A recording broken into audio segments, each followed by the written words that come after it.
Hello everyone, welcome to the English class. I am Neeta, your English teacher, and today we are going to do the first poem of 8th grade Honeydew book, and the name of the poem is The Ant and the Cricket. Name of the poem क्या है? Ant and the Cricket. Okay, so before I start the poem The Ant and the Cricket, I want to tell you something. कुछ चीज़ है जो मैं बोलना चाहती हूँ, थोड़ा बहुत इस पोएम से रिलेटेड है, लेकिन थोड़ा बहुत तुम बच्चों से रिलेटेड है।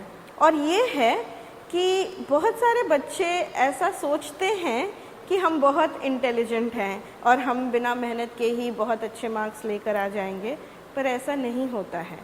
Only intelligence can never beat hard work, but only hard work can beat intelligence.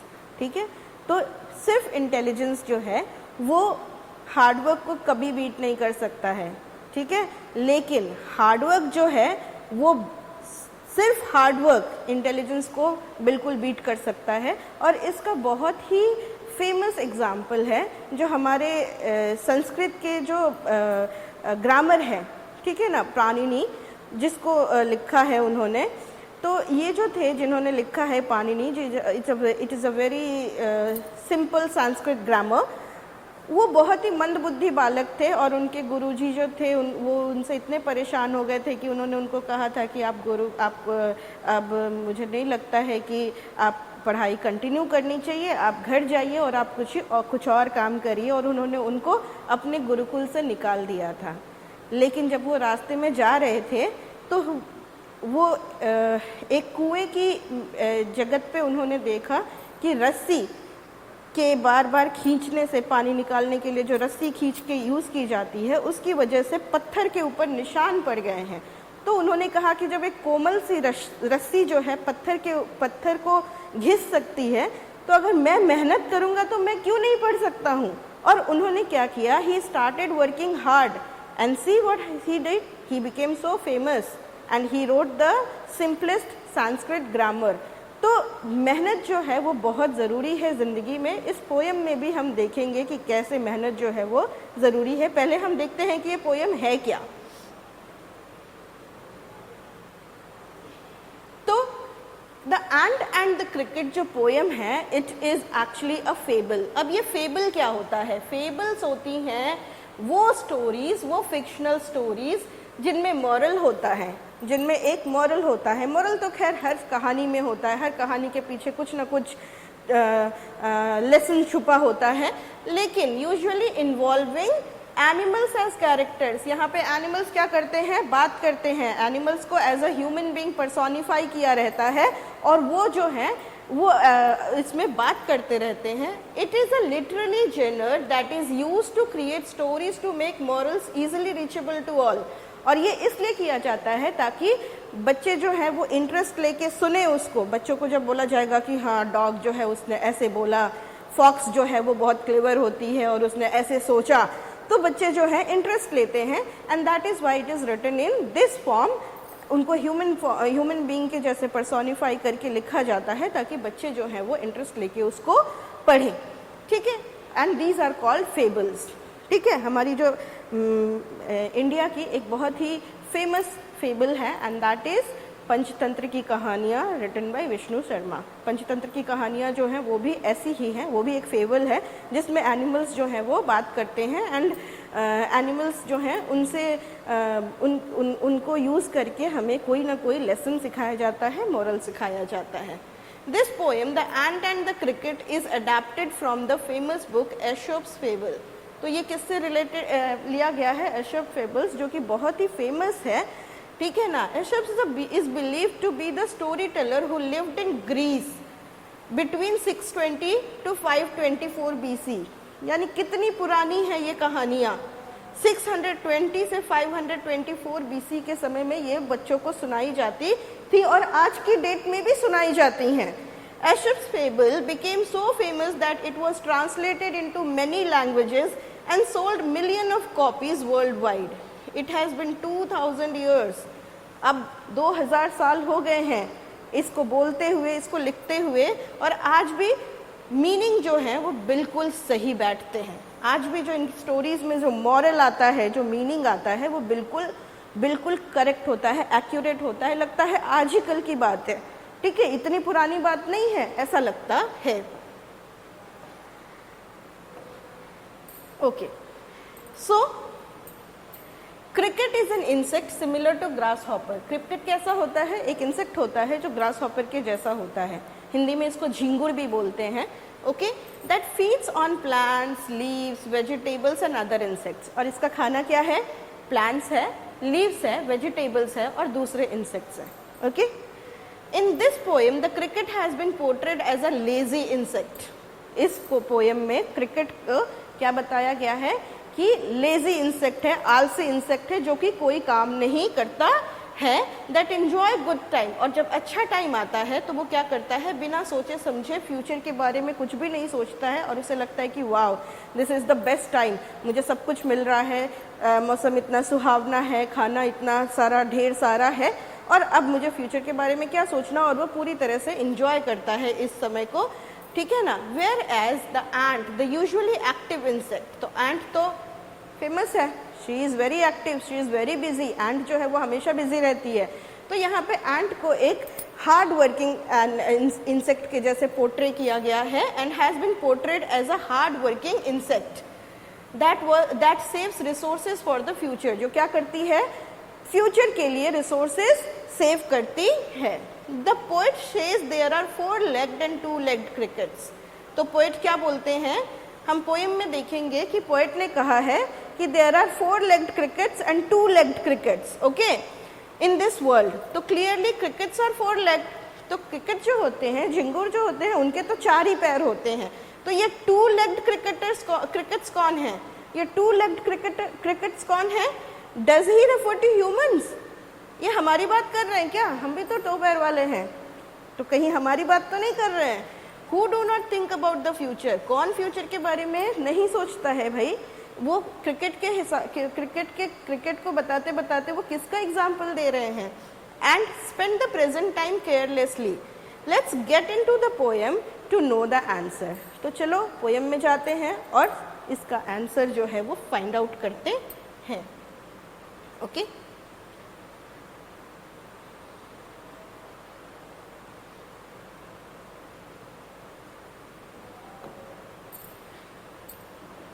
first we will recite the poem and then we will go with the explanations. Okay, a silly young cricket accustomed to sing through the warm sunny months of gay summer and spring began to complain when he found that at home his cupboard was empty and winter was come, not a crumb to be found on the snow covered ground. Not a flower could he see, not a leaf on a tree. Oh, what will become, says the cricket, of me? At last, by starvation and famine made bold, all dripping with wet and all trembling with cold, away he set off to a miserly ant to see if, to keep him alive, he would grant him shelter from rain and a mouthful of grain. He wished only to borrow, he'd repay it tomorrow. If not, he must die of starvation and sorrow.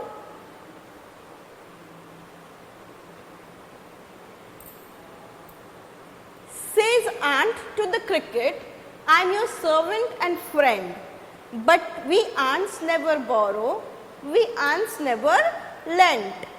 When the weather was warm, quoth the cricket, but tell me, dear cricket, did you lay nothing by? When the weather was warm, quoth the cricket, not I. My heart was so light that I sing day and night.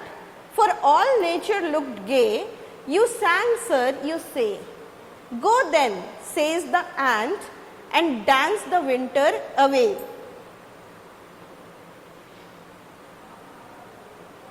Thus, ending, he hastily lifted the wicket, and out of the door turned the poor little cricket. Folks call this a fable, I'll warrant it true, Some crickets have 4 legs and some have 2. So it's a very beautiful poem. Let's see what it means. A silly young cricket accustomed to sing through the warm sunny months of gay summer and spring. तो एक बहुत ही सिली सी cricket है, झिंगुर है, accustomed to sing, जिसको सब गाना आता है, गाती रहती है. She is habitual to sing. Okay? Accustomed का मतलब क्या होता है? Habitual. So she is habitual to sing through the warm sunny months. कब गाती है वो? जो सनी मंथ्स होते हैं, जो गर्मी के मौसम होते हैं, उन मौसम में और स्प्रिंग सीजन में, उस मौसम में और स्प्रिंग सीजन में वो क्या करती रहती है? गाती रहती है. Began to complain. और फिर क्या कंप्लेन कर रही है? When he found that. तो पूरा स्प्रिंग को, पूरा समर उसने क्या किया? गा के बिता दिया. और अब क्या कर रही है? अब she is now complaining at home. और अब वो घर में जब देख रही है, अब क्या हो गया? स्प्रिंग खत्म हो गई, समर्स खत्म हो गया, now the winter has started. तो उसने देखा कि he found that at home his cupboard was empty and winter was come. कि उसके कबर्ड में कुछ भी नहीं है, खाने की कोई भी सामान उसके पास नहीं है. और क्या हो गया है? विंटर का मौसम आ गया है. विंटर में क्या होता है? विंटर में कुछ भी खाने का सामान उसे नहीं मिलेगा. Not a crumb to be found on the snow covered ground. मतलब कुछ भी, ना ब्रेड है, ना बिस्किट्स हैं, ना ब्रेड बिस्किट्स तो वो खैर खाती नहीं है, वो लीव्स खाती है, फ्लावर्स खाती है. तो ये कुछ भी उसको नहीं मिल रहा है. क्यों? क्योंकि हर चीज जो है वो स्नो के नीचे दबी हुई है. ठीक है ना? Not a crumb to be found on the snow covered ground. Not a flower could he see. और उसे कोई फ्लावर्स भी नहीं दिख रहे हैं. Not a leaf on a tree. और ना ही पेड़ों पे कोई पत्तियां दिख रही हैं. Oh, what will become? तो वो कहता है कि what will become, क्या होगा मेरा? Said the cricket of me. क्या होगा मेरा? तो क्या है फर्स्ट स्टैंजा में? फर्स्ट स्टैंजा में है कि एक क्रिकेट है, असली क्रिकेट, जो क्या करता है? पूरा टाइम जो है वो गाना गाता रहता है और अपना टाइम जो है वो वेस्ट करता रहता है, स्पेंड करता है सिर्फ गाना गाने में. और पूरा स्प्रिंग और पूरा समर्स, और जब विंटर आता है तो देखता है कि उसके पास कुछ भी खाने के लिए नहीं है. और जब वो बाहर ढूंढने के लिए जाता है खाना, तो देखता है कि सब कुछ जो है वो स्नो के नीचे क्या हुआ है? कवर्ड है. कुछ भी पेड़ों पे पत्ते नहीं है, फूल नहीं है. तो अब वो क्या खाएगा? तो उसे लगता है कि अरे अब मेरा क्या होगा. ठीक है. Now see the second paragraph. At last by starvation and famine made bold. तो यहाँ पे क्या हुआ है?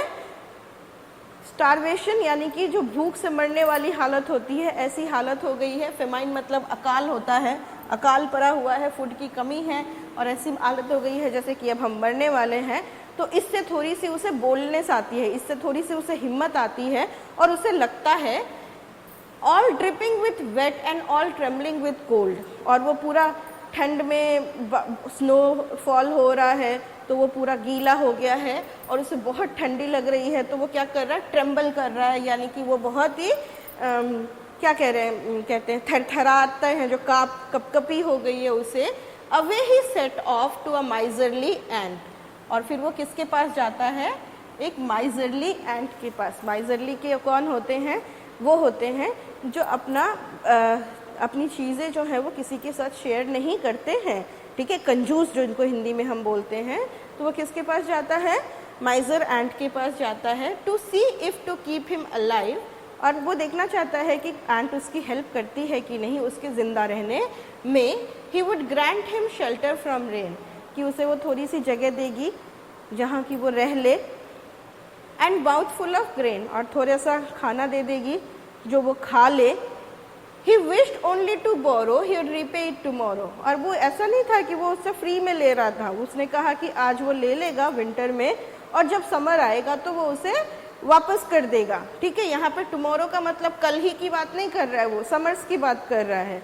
वो इतना चाहता था कि विंटर में उसकी देखभाल वो कर ले और फिर वो समर में उसको सब कुछ जो है वो वापस कर देगा. If not he must die of starvation and sorrow.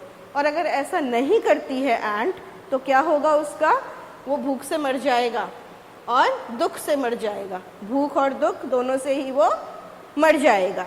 ठीक है, अब देखते हैं एंट उसकी हेल्प करती है कि नहीं। Says the ant to the cricket, I am your servant and friend। तो एंट जो है वो क्रिकेट को कहती है कि मैं तुम्हारी सर्वेंट भी हूँ, मैं तुम्हारी फ्रेंड भी हूँ। ठीक है, मैं तुम्हारी सर्वेंट भी हो सकती हूँ और मैं तुम्हारी फ्रेंड भी हूँ, but we ants never borrow, we ants never lend. लेकिन हम एंट्स ना कभी किसी से कोई सामान बोरो करते हैं और ना ही हम एंट्स कभी किसी को कोई सामान जो है वो देते हैं। ठीक है, ना तो हम कभी कोई सामान बोरो करते हैं और ना ही हम कभी कोई सामान किसी को देते हैं। When the weather but tell me dear cricket, वो कहती है कि लेकिन तुम मुझे एक बात बताओ कि did you lay nothing, तुमने कुछ भी नहीं रखा है। When the weather was warm, जब अच्छा मौसम था, जब बहुत सारा खाना था, तो तुमने उस समय कुछ भी बचा के नहीं रखा अपने लिए, अपने विंटर के मौसम के लिए। Quoth the cricket not I, तो जो क्रिकेट है वो बहुत ही आराम से बोलती है कि नहीं बचा के रखा। कोथ जो है, कोथ का मतलब होता है said in old English. Old English में कोथ को बोलते हैं said. Okay, said in old English. तो वो कहता है कि नहीं, मैंने कुछ भी बचा के नहीं रखा। When the weather was warm my heart was so light. वो कहता है जब वेदर जो है वो अच्छा था तो उस समय मेरा दिल जो है वो बहुत अच्छा फील कर रहा था, बहुत हल्का हल्का महसूस कर रहा था, बहुत मज़ा आ रहा था। That I sang day and night, और इसीलिए मैं क्या किया, मैंने पूरा टाइम नाचा और गाया। ठीक है, नाचा नहीं गाया। That I sang day and night for all nature looked gay, क्योंकि नेचर जो था वो काफ़ी हैप्पी था, तो मैं भी बहुत हैप्पी था और मैंने हैप्पीली क्या किया, पूरा टाइम गा के बिता दिया। यू सैंग सर यू से गो देन सेज द एंट। तो उसने कहा क्या, एंट जो है, अब देखो उसने क्या बोला, उसने कहा कि यू सैंग सर यू से, आप कह रहे हैं कि आपने पूरी समर्स कोई काम नहीं किए, थोड़ा सा भी अपने लिए कुछ बचा के नहीं रखे, आप पूरा टाइम वेस्ट कर दिए गाने में। Says the ant and dance the winter away, तो विंटर भी डांस कर करके ही बिता दीजिए। ठीक है ना, जैसे समर्स बिता दिया डांस कर करके, विंटर को भी डांस कर करके ही बिता दीजिए। आपको खाना मांगने की क्या ज़रूरत है करके वो उसे क्या करती है, दस ending he hastily lifted the wicket, that ending he hastily lifted the wicket, और फिर वो विकेट को क्या करती है, अपने दरवाजे से बाहर निकाल देती है। विकेट का मतलब क्या होता है, इन ओपनिंग इन द डोर, जो दरवाजे का खोलने वाला हिस्सा होता है, ये जो है ये विकेट है, बस वहाँ से वो उसको बाहर निकाल देती है। And out of the door turn the poor little cricket, और उसे अपने घर से बाहर निकाल देती है, बोलती है कि मेरे लिए, तुम्हारे लिए मेरे पास कुछ भी नहीं है। वैसे भी हम एंट्स जो हैं ना किसी से कुछ बोरो करते हैं और ना किसी को कुछ लेंड करते हैं, हम अपना बिजी रहते हैं, हम अपना सब कुछ अपने से अरेंज कर लेते हैं। तो तुम जब पूरा टाइम डांस कर करके और सिंग कर करके बिता दिए हो, तो जाओ तुम विंटर भी डांस कर करके और सिंग कर करके बिता दो, और मेरे पास तुम्हारे देने के लिए कुछ भी नहीं है, अब तुम जाओ यहाँ से। और वो उसको अपने घर के दरवाजे से भगा देती है। Folks call this a fable, तो लोग बोलते हैं कि ये कहानी है, और कैसी इमेजिनरी कहानी है, ठीक है ना, इमेजिनेशंस है। But I warrant it true, लेकिन मैं जानता हूँ कि ये बिल्कुल सही बात है। आई वारंट इट ट्रू, बिल्कुल सही बात है, ये कोई कहानी नहीं है, बिल्कुल सही बात इसमें कही गई है। सम क्रिकेट्स हैव 4 legs, कुछ क्रिकेट्स जो होते हैं उनके 4 legs होते हैं, 4 legs होते हैं, और सम क्रिकेट्स हैव 2। तो यहाँ पे जो ये 2 legs वाले क्रिकेट है, ये कौन है, वो लेजी ह्यूमन बींग्स हैं। ठीक है, तो कुछ क्रिकेट्स जो होते हैं उनके 4 लेग होते हैं, जैसा कि पोएम में बताया गया है, और कुछ क्रिकेट्स जो होते हैं ये कुछ लेजी ह्यूमन बीइंग होते हैं जो कोई काम नहीं करते हैं, और अपना जब अच्छा टाइम होता है तो वो बस उसको वेस्ट कर देते हैं, और जब फ्यूचर में जब वो उनके साथ पास जो वो टाइम होता है, जब उसको यूटिलाइज करने वाला जब वो ख़त्म हो जाता है, तो वो फिर रिपेंट करते हैं कि काश हमने उस समय मेहनत कर ली होती। तो this is all about the story. और मैंने जैसे कि शुरू में ही कहा था बच्चों कि हार्डवर्क जो है वो बहुत ज़रूरी है, और तुम बच्चों के लिए तो बहुत ही ज़रूरी है। यहाँ पे क्रिकेट की जगह अपने आप को देख करके रख लो, you have everything right now, तुम्हें हर चीज़ ईजिली मिल रहा है, अवेलेबल है तुम्हारे लिए, है ना। लेकिन हो सकता है कि फ्यूचर में वो सारी चीज़ें अवेलेबल करवाने के लिए तुम्हें बहुत मेहनत करनी पड़ेगी। तो अगर अभी मेहनत कर लो, अभी तुम अच्छे से पढ़ लो, अच्छे से लिख लो, तो हो सकता है कि फ्यूचर में जाके तुम्हें ये सारी चीज़ें जो है वो ईजिली मिल जाएं। जैसे कि एंट को विंटर में कुछ नहीं करना पड़ रहा था, क्यों? क्योंकि उसने सारा खाना पहले ही स्टोर करके रख लिया था। समर्स में उसने बहुत मेहनत की, जब अच्छा टाइम था तब उसने मेहनत की, और विंटर जब खराब टाइम था तो उसने क्या किया? सिर्फ रेस्ट किया। वैसे ही क्या करना चाहिए बच्चों, तुम लोगों को भी अभी का जो टाइम है इसे यूटिलाइज करो, बिकॉज अभी जो है अगर यूटिलाइज करोगे तो फ्यूचर जो है वो तुम्हारा ब्राइट होगा। Okay, so this is all that I wanted to say. Now let's see the summary of the poem. Okay,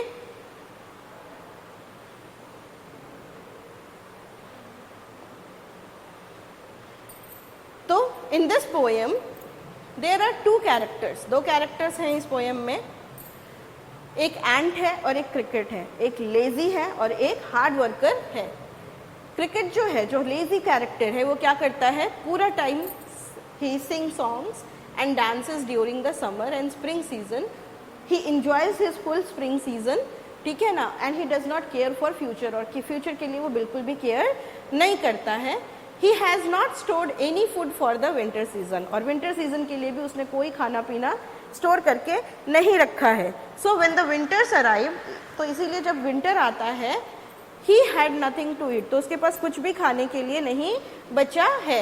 He was dying of hunger, और उस समय जब वो मरने की कगार पे था, तो वो क्या करता है? वो एक एंट के पास जाता है और उससे बोलता है कि थोड़ा सा मुझे कुछ दे दो, लेंड कर दो, lend him some food. He also requested shelter, और उसने कहा कि थोड़ी सी जगह भी दे दो क्योंकि बाहर बारिश हो रही है और मैंने तो अपना घर भी रिपेयर नहीं किया है, ठीक है ना। However the ant refuse to help him, लेकिन एंट ने क्या किया? उसने उसको रिफ्यूज किया, हेल्प नहीं करने दिया, ठीक है ना। And told him to go out of his house, और क्या कहा कि बाहर चले जाओ, मेरे पास तुम्हारे लिए कुछ भी नहीं है, ठीक है। क्यों?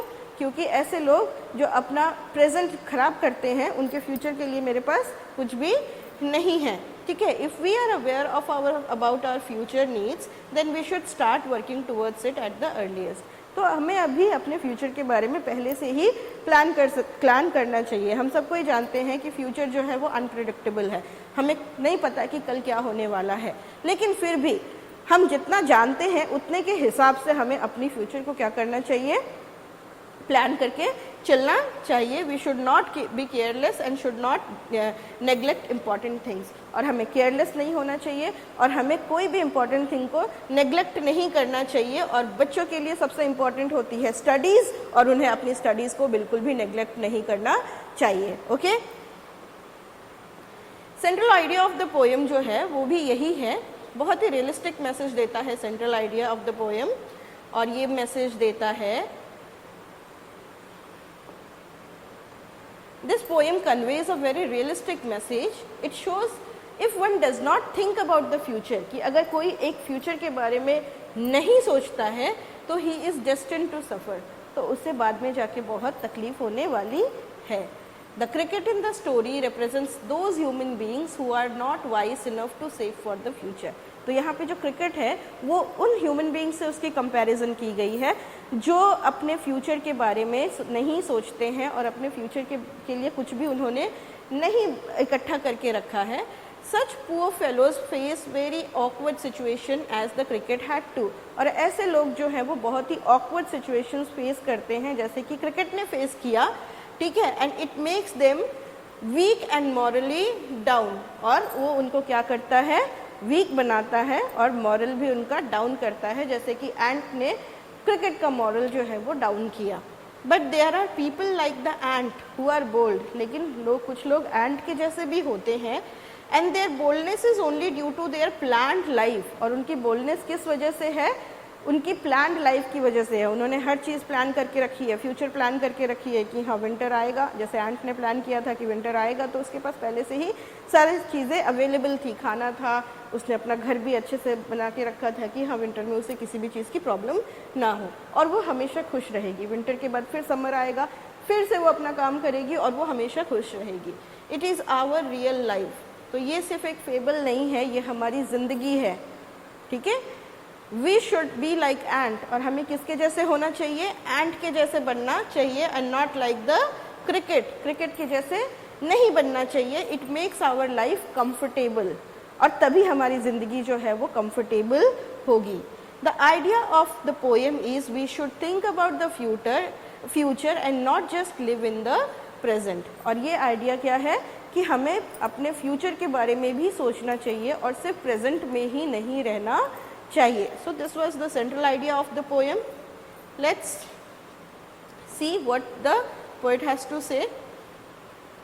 In the end, the poet concludes by saying that he thinks that this fable is quite true. तो end में वो यही कहता है कि ये फेबल जो है, ये कहानी जो है वो इमेजिनरी कहानी है, ठीक है, क्योंकि ना क्रिकेट बात करता है ना एंट बात करता है, तो ये क्या है? इमेजिनरी स्टोरी है, as there are many human beings. लेकिन फिर भी ये क्या है?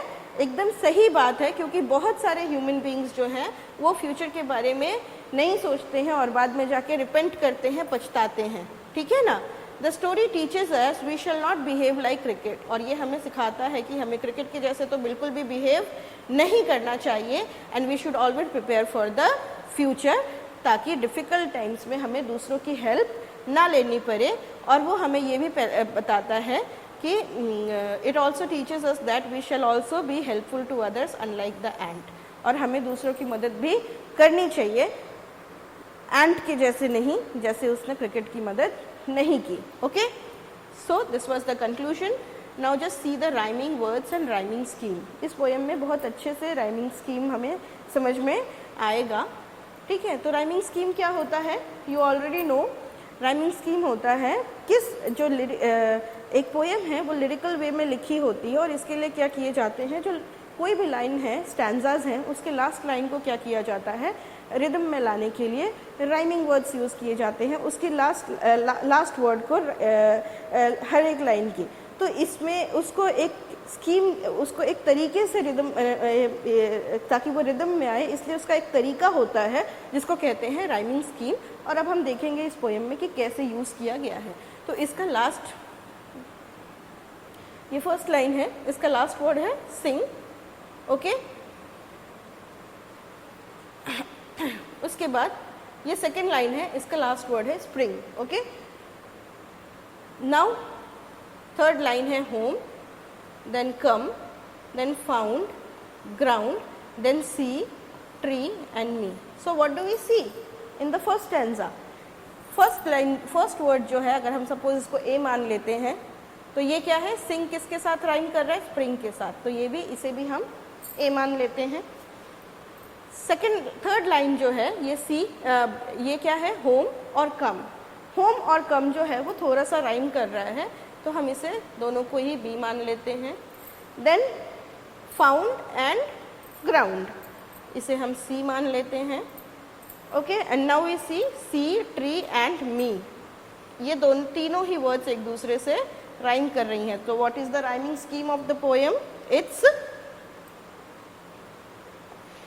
A, B, B, C, C, C. This is the rhyming scheme of the poem. A, B, B, C, C, C. Now see the second stanza.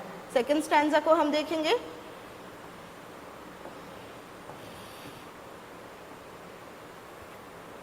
Bold, cold, A, ant, grant, B, B, rain, grain, C, borrow, tomorrow, D, and sorrow is also D. तो even second line हमने देखा क्या कि it's the same, A, B, B, C, C. Okay. Now let's see the third stanza. Okay. Third stanza में देखते हैं।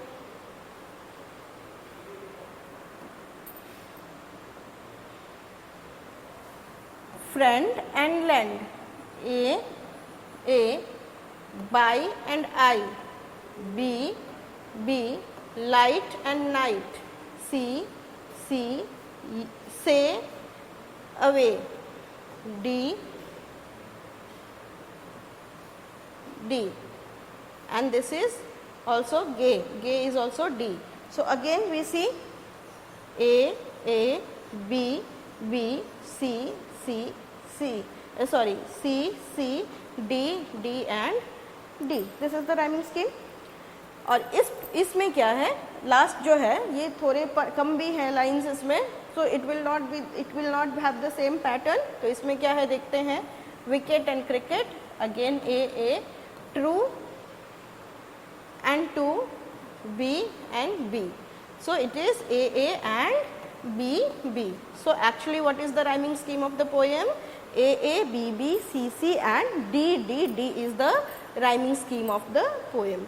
Let's see the poetic device that has been used in the poem. तो figure of speech जो है इसको हम poetic device भी बोलते हैं. ये क्या होती हैं? ये पोएम को ब्यूटीफुल बनाने के लिए जो वर्ड्स यूज़ किए जाते हैं या फिर जो सेंटेंसेस यूज़ किए जाते हैं इसको हम बोलते हैं पोएटिक डिवाइस. ओके, तो जैसे कि हम क्या करते हैं, ह्यूमन बीइंग्स सुंदर दिखने के लिए वी वेयर ज्वेलरी, राइट. और यहाँ पे पोएम को सुंदर बनाने के लिए क्या यूज़ किया जाता है, पोएटिक डिवाइस या फिर figure of speech. So figure of speech is the jewellery of the poem. ये क्या है, पोएम की ज्वेलरी होती है. ओके, तो सबसे पहली चीज़ जो पोएट ने यूज़ किया है वो क्या है, पर्सोनिफिकेशन. यानी कि एक एनिमल को एक ह्यूमन बीइंग के जैसे ट्रीट किया है. एनिमल्स कभी बोलते नहीं हैं. एंट और क्रिकेट जो है वो एक दूसरे से बात नहीं कर सकते हैं, ह्यूमन बीइंग्स बात कर सकते हैं. तो उन्होंने क्या किया है, the ant and the cricket have been personified as human beings with human qualities. Ant और क्रिकेट को क्या किया गया है, पर्सोनिफाई किया गया है, उनमें ह्यूमन क्वालिटीज़ डाली गई हैं जैसे कि स्पीच की क्वालिटी उनकी. फिर यूज़ हुआ है मेटाफर. मेटाफर हुआ है सम हैव टू.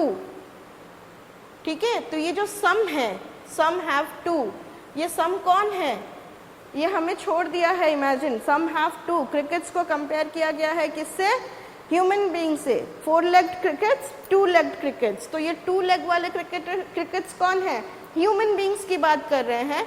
और वो भी कैसे कंपेयर किया है, इनडायरेक्टली कंपैरिजन कर रहे हैं. हमें छोड़ दिया है सम हैव टू, तो सम हैव टू, तो ये 2 वाले कौन है, हमें छोड़ दिया, हम पे छोड़ दिया. हम इमेजिन करें कि ये कौन है. ठीक है ना. तो यहाँ पे क्या है, मेटाफर यूज हुआ है. ओके, नाउ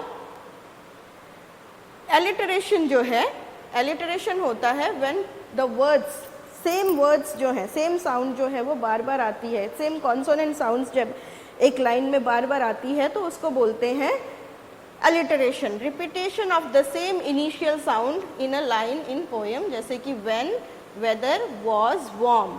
तो यहाँ पे W का साउंड जो है वो बार बार आया है. When the weather was warm, व. So these are the 3 figure of speech that has been used in the poem to make it beautiful. One is personification, alliteration and metaphor. Now just see the question answers of the poem. Question 1 है, the cricket says, oh what will become of me. When does he say and why? तो cricket बोलता है कि अरे मेरा क्या होगा. तो ये कब बोलता है, the cricket speaks these words when he is home he finds no food to eat in winter. जब वो देखता है कि उसके पास कुछ खाना नहीं बचा है तब वो ये बोलता है कि अरे मेरा क्या होगा. ठीक है, तो फिर बोल रहा है second, find the lines in the poem that means neither a borrower nor a lender. तो ये तो एंट बोलती है, we ants but we ants never borrow but we ants never land.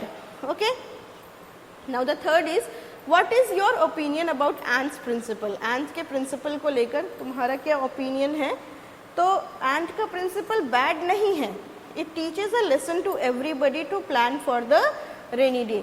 ये क्या टीच कर रहा है, सबको टीच कर रहा है कि हमें क्या करना चाहिए बुरे दिन के लिए. रेनी डे का मतलब क्या है, बुरा दिन. बुरे दिन के लिए हमें पहले से ही तैयार करके रहना चाहिए. Okay, now the next question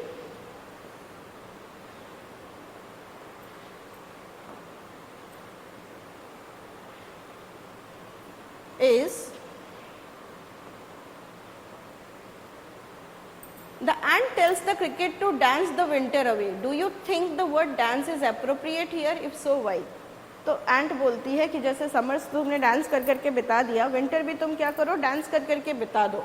तो वर्ड डांस हियर मीन्स मेरी making and wasting time. Dance करने का मतलब क्या है यहाँ पे कि बस इंजॉय करते रहना.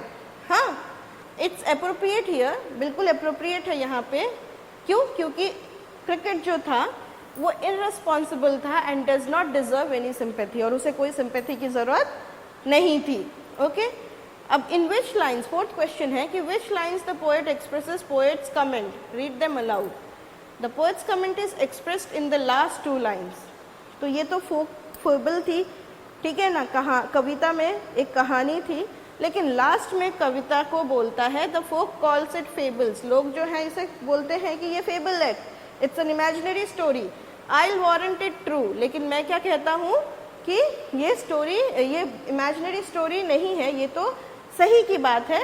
क्योंकि कुछ जो होते हैं क्रिकेट्स, उनके 4 लेग्स होते हैं और कुछ के होते हैं 2.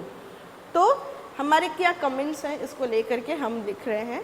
People say that in this story cricket and the ant is an imaginary और फेबल विद द मॉरल. तो फेबल है ये, ठीक है. क्रिकेट और एंट जो है वो इमेजिनरी कैरेक्टर्स हैं और ये स्टोरी जो है फेबल है, लेकिन स्टोरी जो है बहुत ही ट्रू है और एडुकेटिव है, सच्ची है और हमें सिखाती है, एडुकेट करती है. क्या एडुकेट करती है? हार्ड वर्क करने के लिए एडुकेट करती है. Some people live only in the present. कुछ लोग जो हैं वो प्रेजेंट में ही रहते हैं, फ्यूचर के बारे में बिल्कुल भी नहीं सोचते हैं.